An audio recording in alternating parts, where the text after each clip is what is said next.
está? Muy buenas noches, un placer saludarle. Feliz inicio de semana, digo dentro de lo que cabe, por supuesto. Esta es ya la décima semana de transmisiones desde esta, su casa, como siempre le digo.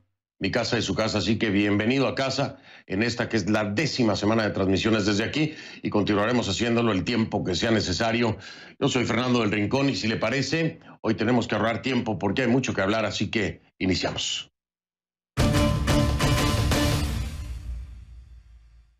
Y le pido que a partir de este momento me acompañe utilizando la etiqueta numeral Conclu Brasil Bolsonaro.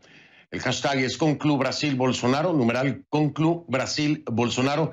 Esa es la etiqueta que vamos a utilizar durante todo el programa. Sus comentarios con la etiqueta, por favor, a mi cuenta en Twitter, @soyfdelrincón, @soyfdelrincón. Esa es la cuenta en Twitter, Conclu Brasil Bolsonaro es la etiqueta.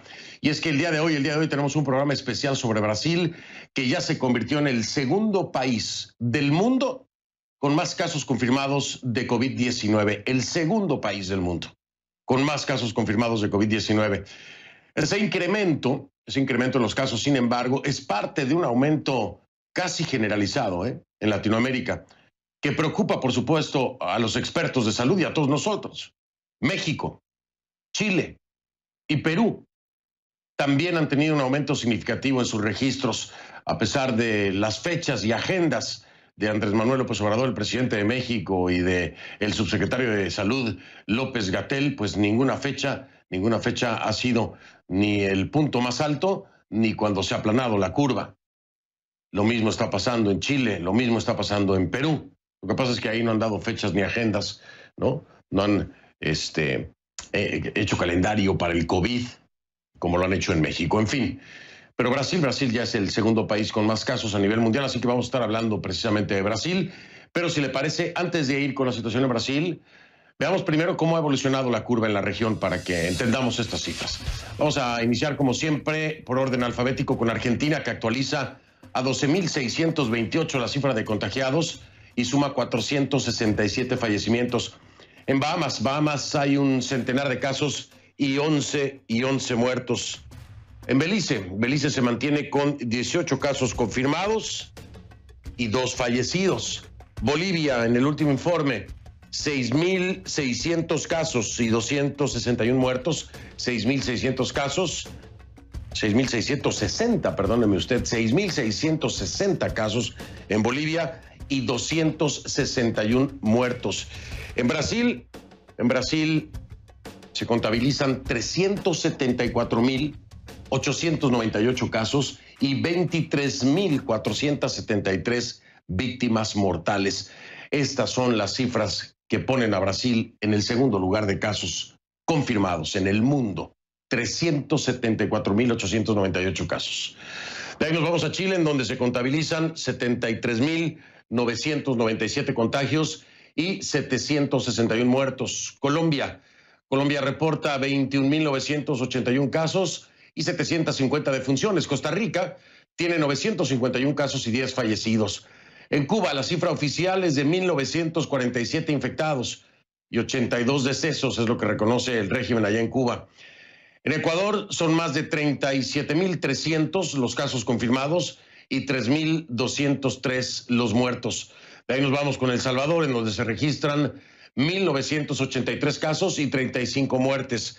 Guatemala registra en el último informe 3.760 casos y 59 muertos. Le repito, el último informe de Guatemala, 3.760 casos y 59 muertos. Bien, de ahí nos vamos a Haití. Haití tiene 958 contagios y 27 fallecimientos. Honduras cuenta al menos con 4.189 contagios y 182 muertes. Jamaica, 552 casos y 9 fallecidos. México elevó a 71.105 la cifra de casos y confirma 7.633 fallecimientos. Le repito, México eleva a 71.105 la cifra de casos y confirma 7.633 fallecimientos. Nicaragua, el régimen Ortega Murillo, se lo subrayo, reconoce 279 contagios y 17 fallecidos, según el régimen Ortega Murillo. Panamá, 11.183 infectados y 310 defunciones. En Paraguay, 865 casos y 11 muertes. En Perú suben a más de 123.900 los casos confirmados. 123.900 los casos confirmados y a 3.629 el número de muertos. Esto en Perú. Cifras alarmantes en general, pero los peores temores se concentran, como le digo, en estos momentos en un país, Brasil. Brasil parece adentrarse en otra semana negra a medida que aumentan por miles los casos de coronavirus y por cientos las muertes. Sin embargo, cuanto más oscura se ve la realidad para los brasileños, mayor es la controversia. Sí, la controversia en torno al presidente, a Jair Bolsonaro.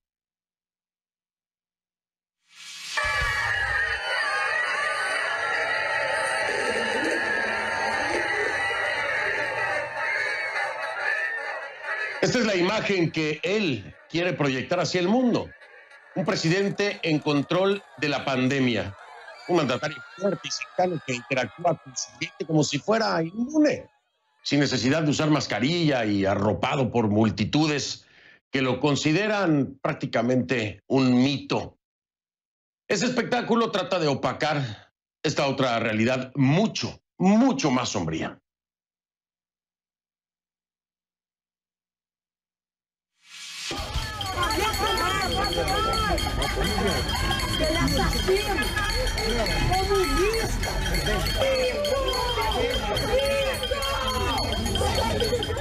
Igual de ferviente es el rechazo que provoca Bolsonaro en sus detractores. Ellos también expresan a pleno grito su desaprobación.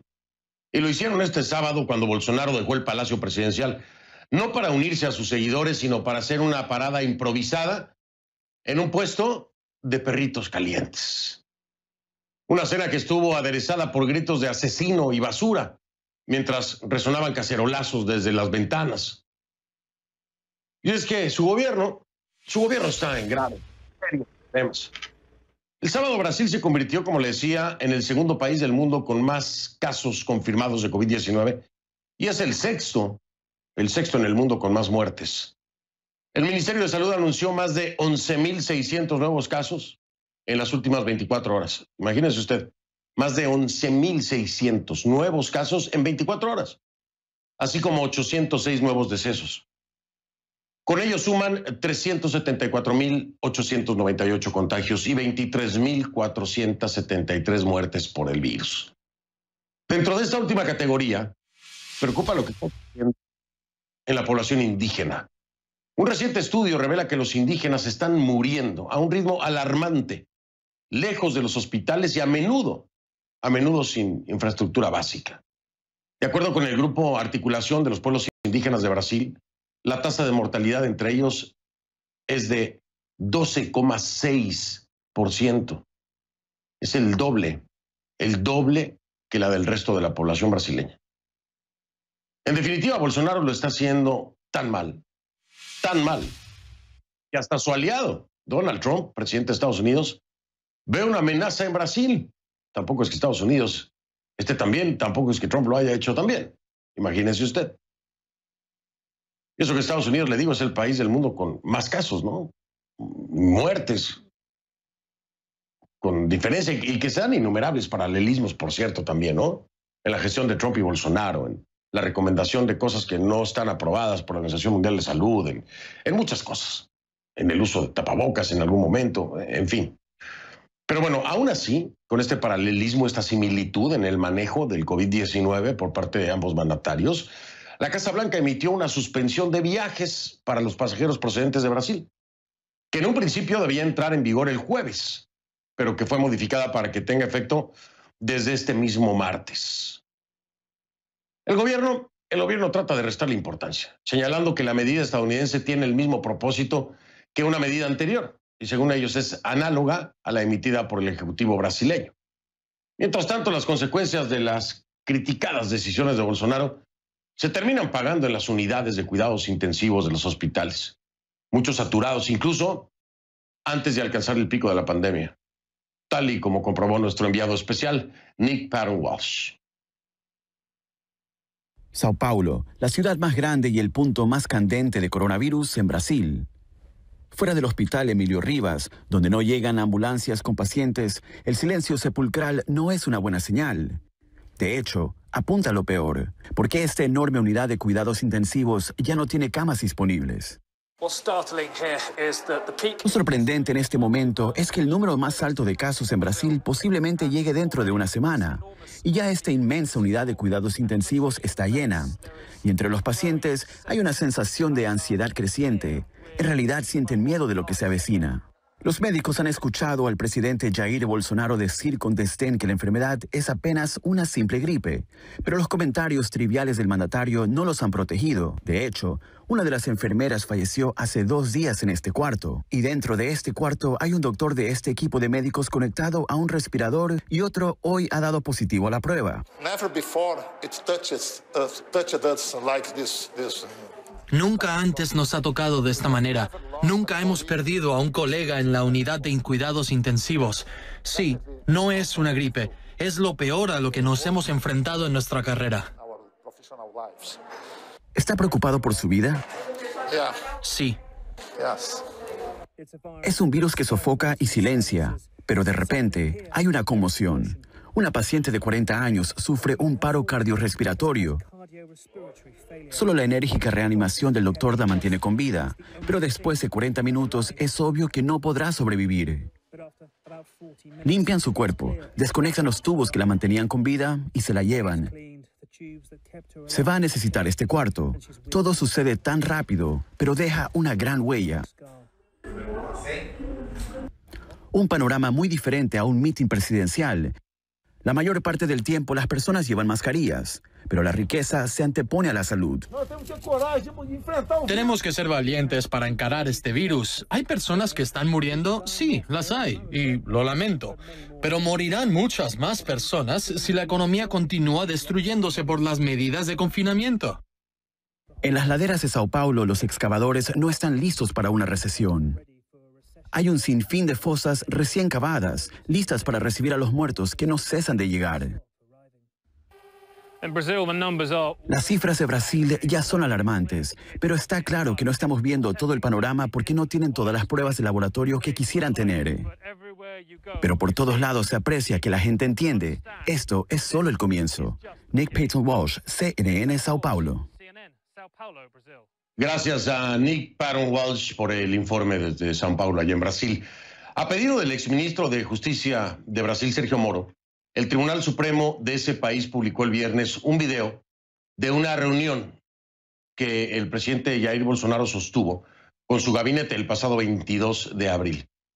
El video, según Moro, ejemplifica abuso de poder por parte de Bolsonaro por supuestamente interferir políticamente sobre la Policía Federal y amenazar con despedirlo, acusaciones que Bolsonaro niega.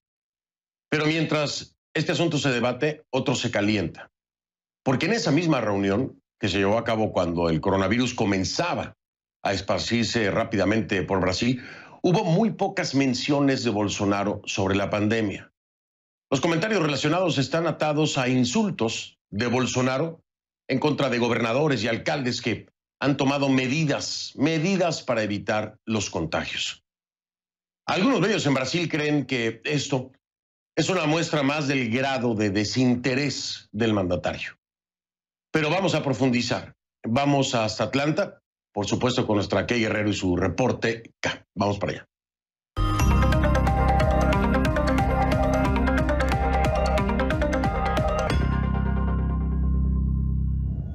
¿Qué tal, Kay? ¿Cómo estás? Buenas noches, buen inicio de semana. Te saludo aquí desde casa, desde tu casa, allá en tu casa. ¿Cómo estás? Buenas noches.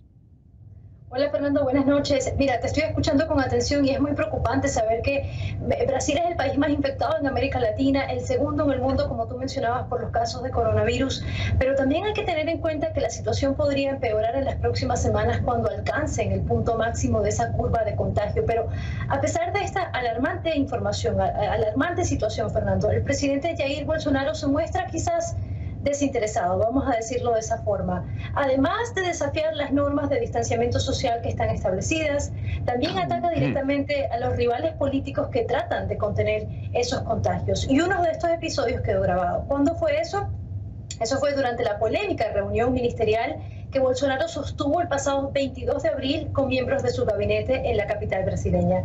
Pese a que la reunión precisamente era para hablar de la pandemia, poco se mencionó. Allí no hubo discusión de planes o de estrategia o de enfermos o fallecidos. Bolsonaro solo se refirió al tema unos minutos y lo hizo para atacar, Fernando, con improperios y malas palabras a los gobernadores de Sao Paulo, Río de Janeiro y también al alcalde de Manaus. Todos estos políticos, como ya sabemos, han expresado abiertamente su rechazo a la postura de Bolsonaro en medio de esta pandemia. Pero escuchemos qué fue lo que dijo el mandatario exactamente en esa reunión. Lo que ellos quieren es nuestra libertad. Eso es verdad. Lo que esa del gobernador de Sao Paulo, esa del gobernador de Río de Janeiro, entre otros, hicieron con el virus es exactamente eso. Ellos quieren aprovecharse de este virus y el alcalde de Manaus está abriendo fosas comunes. Quien no conoce su historia, que vaya a averiguarla. Fernando, varios artículos de prensa publicados este fin de semana en Brasil y también en el mundo, hay que decirlo, sugieren que esta reunión, este lenguaje, esta desconexión es una muestra más de la irresponsabilidad expuesta por el presidente Bolsonaro, quien aún no se ha pronunciado sobre estos comentarios. Y aunque en ese momento, a finales de abril, la situación en Brasil era bastante diferente porque solamente se reportaban 46.000 contagios, hay quienes argumentan que esos eran los días claves para tomar decisiones, para actuar, para hacer algo. Y precisamente por el comportamiento del mandatario es que hoy por hoy varios sectores en Brasil están pidiendo su renuncia. Uno de estos pedidos lo hizo precisamente el alcalde de Manaus, Arthur Virgilio Neto, en entrevista con CNN Internacional. El alcalde que fue mencionado en esa reunión de abril dice, Fernando, que Bolsonaro es cómplice de las muertes por coronavirus en Brasil. Escuchemos. El presidente lo llamó un pedazo de... Sí. ¿Por qué hizo eso? Porque su sueño es ser un dictador, pero es muy estúpido. Usted culpa a sus palabras por el brote aquí, porque la gente estaba muy ocupada siguiendo con su vida cotidiana. Tiene complicidad con las muertes de coronavirus en Brasil. Creo que en parte es corresponsable. Viendo lo que sucede aquí, el número de personas que están enfermas en Manaus, si tiene un mensaje para el presidente Bolsonaro, ¿cuál sería?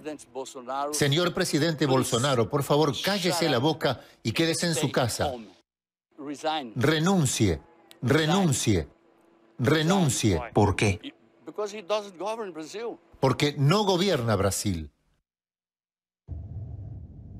Fernando, son fuertes palabras de parte y parte, pero también de forma paralela hay 7 partidos políticos, juristas, intelectuales, artistas, organizaciones de la sociedad civil en Brasil que el pasado jueves entregaron a la Cámara de Diputados un pedido colectivo encaminado precisamente a la apertura de un proceso de juicio político en contra del presidente Bolsonaro. Lo están acusando, Fernando, de crímenes de responsabilidad pública, incluyendo atentado a la salud pública, dicen, por su conducta irresponsable a la hora de afrontar el COVID-19. El equipo de prensa de la Cámara de Diputados de Brasil dijo a CNN que por el momento no hay ninguna decisión al respecto, Fernando, pero confirman que hay en la actualidad 35 peticiones en contra del mandatario y por ahora el Palacio de Planalto, que es la sede de la presidencia de Brasil, se niega a comentar sobre esto, Fernando.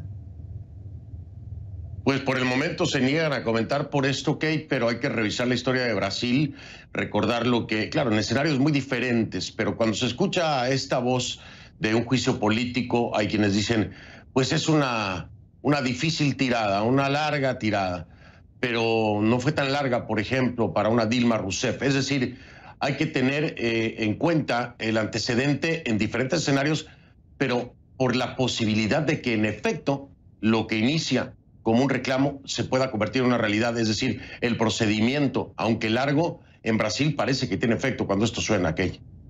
Así es, Fernando, y mientras eso pasa, mientras se debate políticamente lo que puede ocurrir en Brasil, lo más importante es que se tenga en mente que hay una emergencia, que hay que tomar acciones y que las acciones se tienen que tomar hoy, no mañana, Fernando.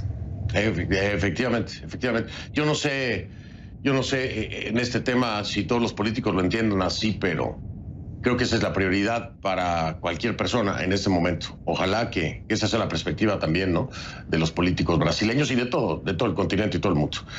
Mi querida Kay, saludos allá en casa. Gracias, que pases la mejor de las noches. Gracias, Fernando. Buenas noches. Buenas noches, Mickey. @KGuerreroCNN, así la encuentra en Twitter. @KGuerreroCNN. Ahí la encuentra en Twitter. Y, por supuesto, siempre con más información, además de su reporte K. Voy a hacer una pausa. Voy a regresar para hablar con Alessandro Molon. ¿Quién es Alessandro Molon? Es líder de la oposición en la Cámara de Diputados de Brasil, miembro del Partido Socialista Brasileño, uno de los diputados que pide el juicio político para Bolsonaro. Regresamos entonces con él después de la pausa.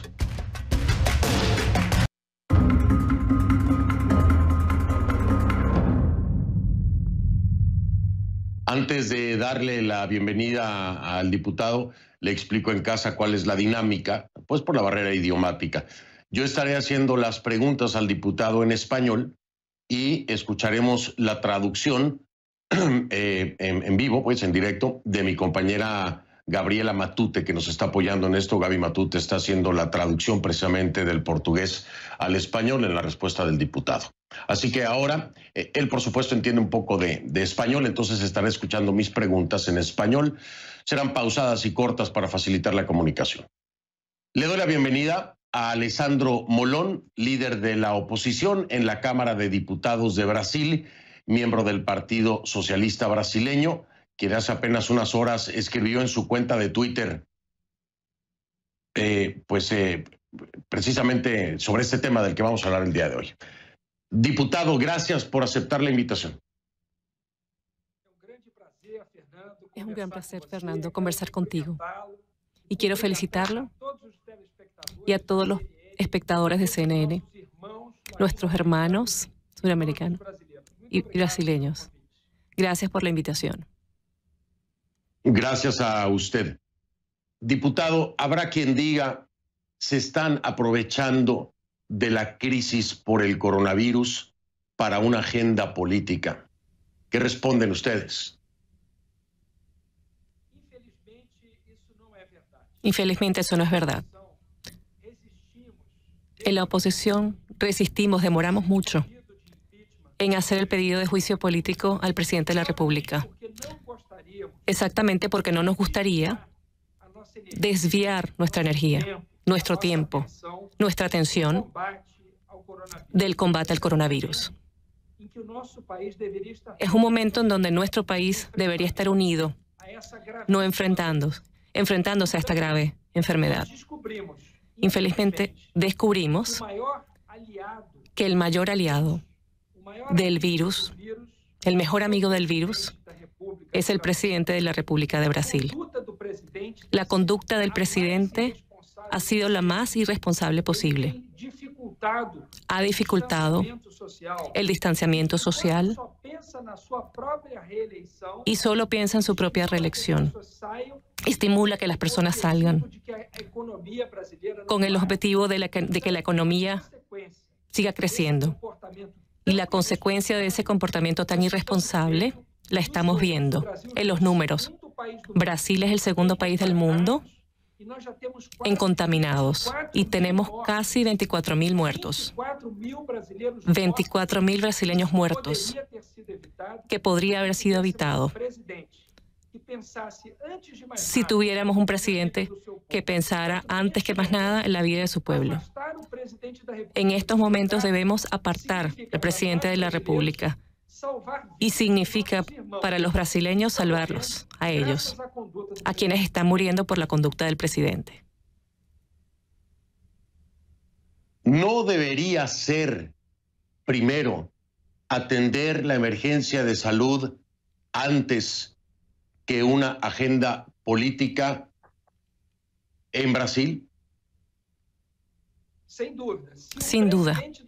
Si el presidente de la República no fuese el mayor obstáculo a enfrentarse al coronavirus, sería lo correcto. En condiciones normales, nadie haría cualquier movimiento de la oposición en cuanto al presidente. Afuera, en el mundo entero, vemos líderes de derecha, de izquierda, no importa su ideología. Y la oposición, tanto de derecha como de izquierda, no importa de la ideología.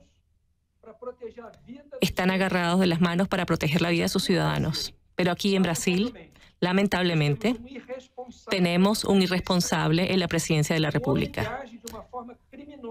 Un hombre que actúa de manera criminal, que está provocando la muerte de brasileños. Entonces, infelizmente, no podemos esperar a que la epidemia pase para actuar. Si hiciéramos eso, nos volveríamos cómplices, conniventes de los asesinatos de los hermanos brasileños. Y eso nunca lo seremos. Diputado, permítame marcar una pausa para regresar y continuar con esta entrevista. Ya volvemos en un momento. Estamos hablando precisamente sobre el tema de Brasil. Mi invitado esta noche es el diputado, miembro del Partido Socialista Brasileño, Alessandro Molon. Es líder de la oposición en la Cámara de Diputados de Brasil. Ya regresamos después de la pausa para continuar con él. No todos entienden la gravedad de la situación que vivimos. Imágenes como las que están viendo dan cuenta de eso. Situaciones como esas son las que ponen en peligro la vida de muchos de nosotros y hacen que el relajamiento de las medidas de distanciamiento social deba revertirse. Eso que está usted viendo pasó en Houston. El alcalde de la ciudad confirmó a CNN que tras ver esa escena y otras similares durante el fin de semana festivo, ordenó que las autoridades hagan cumplir las reglas del 25% de capacidad máxima en discotecas, bares y restaurantes. Esto a pesar de que había dicho que no lo harían. ¡Qué irresponsabilidad! Usted vea esto. ¿Hemos aprendido algo? ¿O de nada sirvió la lección? Mire usted.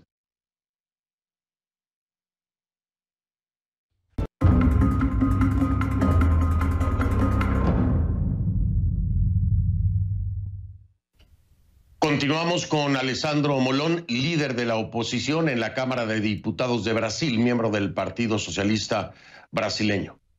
Diputado, un juicio político contra Jair Bolsonaro, que es lo que proponen, no sería rápido.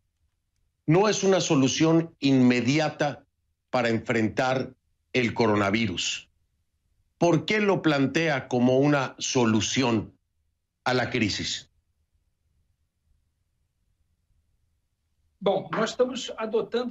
Bueno, estamos adoptando todas las medidas posibles para enfrentar el coronavirus. Por ejemplo, los alcaldes y gobernadores brasileños decidieron ignorar al presidente de la República, ya que desde la presidencia de la República no viene ninguna orientación ni coordinación seria, consecuente y responsable. Entonces los alcaldes y gobernadores decidieron actuar por cuenta propia, trabajando a su forma para garantizar el distanciamiento social y equipar los hospitales con respiradores eléctricos para atender a la mayor cantidad de personas. Por otro lado, en el Congreso Nacional, en el Poder Legislativo, aprobamos una serie de leyes que garantizan un paquete de emergencia para los ciudadanos brasileños para que puedan permanecer en casa. Por tanto, no tengan que ir a trabajar. Puedan hacer el distanciamiento social y también recursos para estados y municipios brasileños, equipar a sus hospitales y para micro y pequeñas empresas para que no quiebren durante la crisis.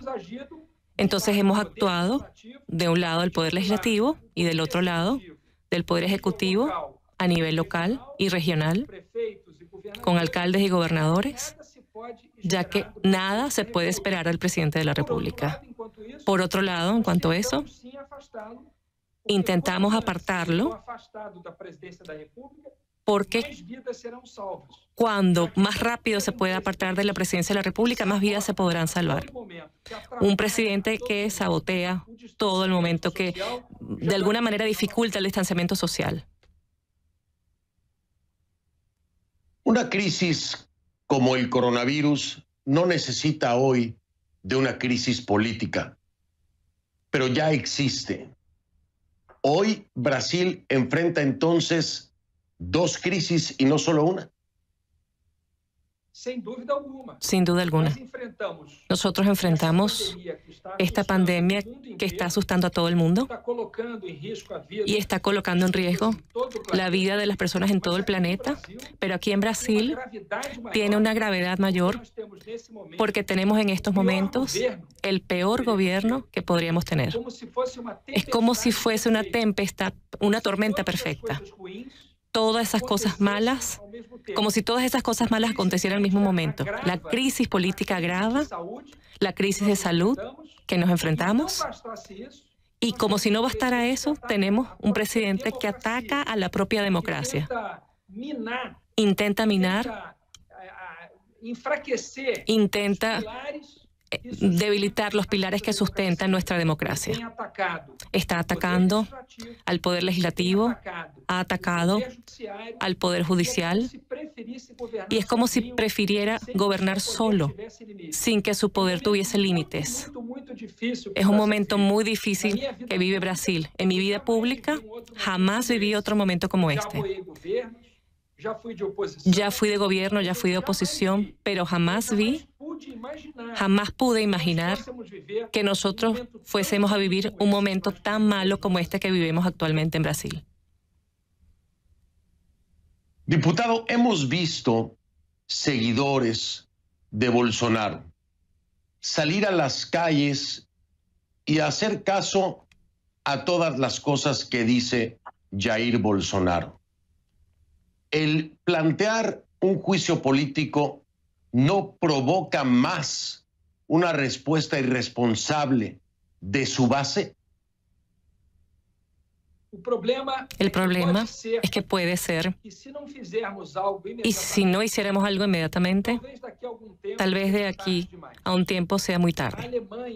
Alemania, en la década de los 30, experimentó eso. Alemania imaginó que Hitler, en algún momento, tendría el sentido común de no traspasar ciertos límites. Después se dieron cuenta que era muy tarde. Ya vimos otros dictadores que hicieron eso en muchos países.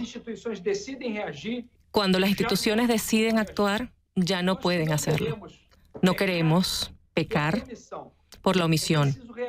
Es necesario actuar cuanto antes, colocar límites, establecer barreras, mostrándole a Bolsonaro que la ley no pasará y cobrarle que debe responder por los crímenes que ya practicó, los crímenes que ya hizo, que ya cometió. Debe responder por ellos, cuanto antes. Si nosotros permitimos eso, ellos gritarán mucho más alto. Hay una frase muy célebre de Martin Luther King que dice que lo que le asustaba no era el grito de los malos, sino el silencio de los buenos. Este es el momento de Brasil. Es un momento en donde quien tiene un compromiso con la democracia y con los derechos fundamentales de los ciudadanos no se puede callar. Voy a marcar una nueva pausa, diputado, para regresar, y le pregunto desde ahora, pero escucho su respuesta al regresar de la pausa. ¿Compara usted a Jair Bolsonaro con dictadores como Hitler? Hago una pausa, regreso, escucho su respuesta. Ya venimos.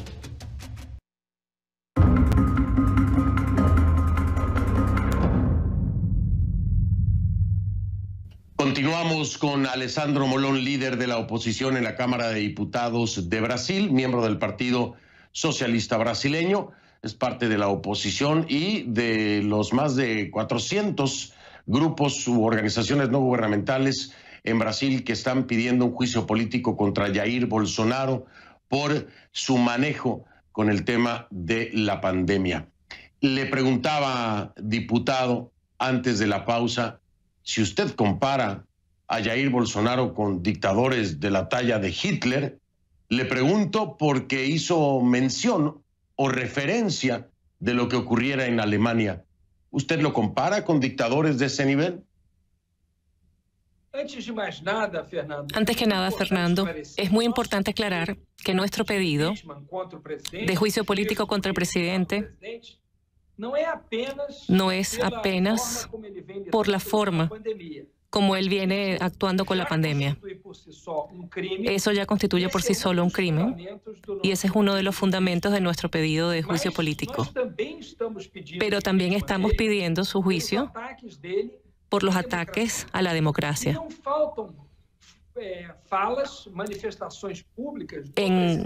En algunas manifestaciones públicas, en sus discursos, deja claro su desprecio por la democracia y su ataque a otros poderes. De varias maneras. Él viene dejando claro que no respeta los otros poderes. Participó en manifestaciones que pedían el cierre del Congreso Nacional y el Supremo Tribunal Federal.